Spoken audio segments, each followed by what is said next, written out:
Good morning, YouTube. Slacking I have been. Miss me, you obviously do not. Film cameras I've been messing with. And another video for you I have today. If you're thinking about getting a film camera, I definitely have a couple helpful things for you, as there are a lot of stuff that could go wrong. What could go wrong, I hear you asking? Well, everything. To start with, film SLRs are pretty complicated. Just to give you an idea, here's the service manual for my Nikon FM2. There are hundreds of moving parts fitted with tight tolerances, all crucial for the camera to operate properly. And this thing is 40 years old. Well made and cleverly designed, it sure is. Form and function, it has. Little things that could fail and ruin my day, plenty.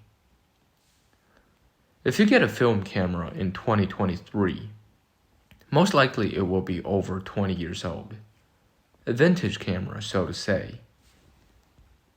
For the past 2 months of my life, I browsed thousands of film SLRs on eBay, bought 4 of them myself, and spent an unhealthy amount of time reading their service manuals.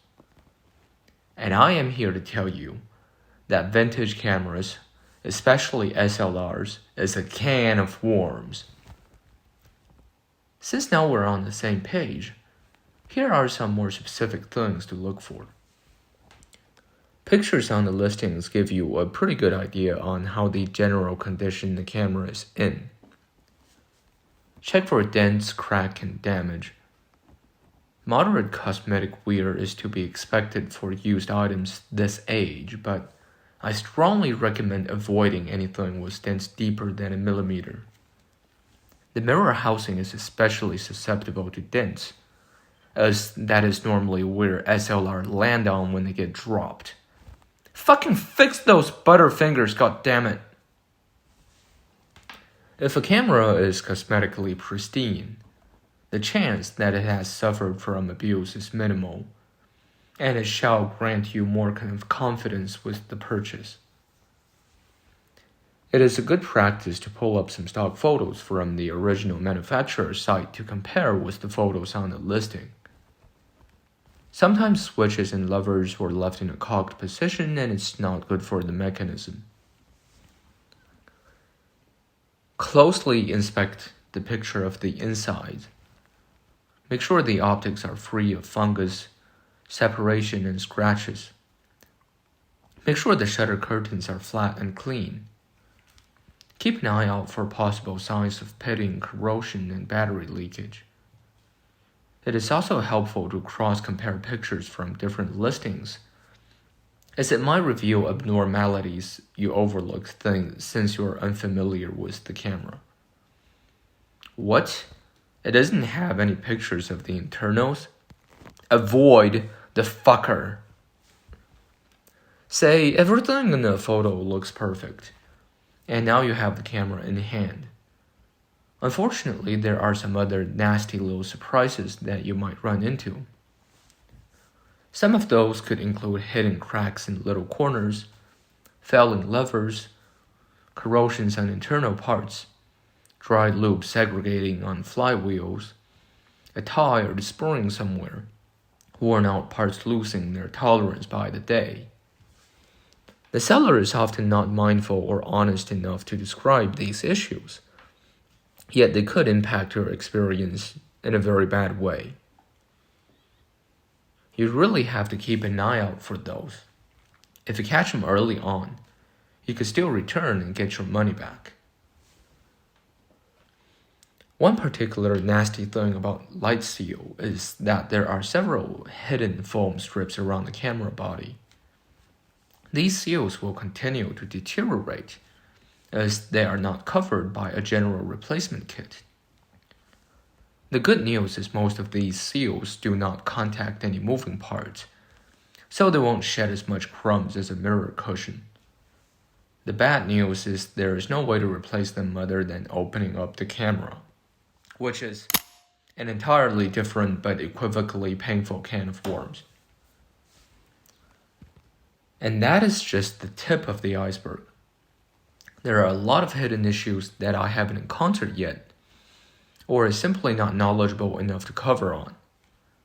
When you buy a vintage camera, you're also buying all of its past, which was not pleasant for a lot of them. These old boys are not modern solid-state cameras, where readily available replacement parts are still in active production, and lots of issues easily repaired by replacing a couple circuit boards. I heard some of them even fucking dispense lube, but I don't know about all that stuff. It doesn't have a little computer that tells you what's cold or hot or in need of service. An analog camera is more like a black box. The processes that happens within is much more straightforward than transistors, yet remain a mystical silence as there is no way to know what is going on in there unless you physically open the camera up. And that is the charm of analog cameras. In many ways, they're more like you humans. I mean us humans. Compared to a digital device, an analog device performs and deteriorates more like us.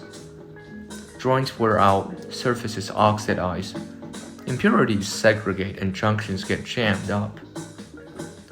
This imperfection is a romantic and sentimental thing for many, as if our beauty is immortified by the mortal nature of us and our machines. And that's why you shouldn't be overly picky about the cosmetic condition of a vintage camera. If you could learn to tolerate minor flaws, it helps you to save a few bucks and is just, in general, a more positive outlook on life. With all that said, it's not all grim. There are people who service them, just like our doctors. It's not going to be perfect, and the repairer will overlook little things and even skimp on some others.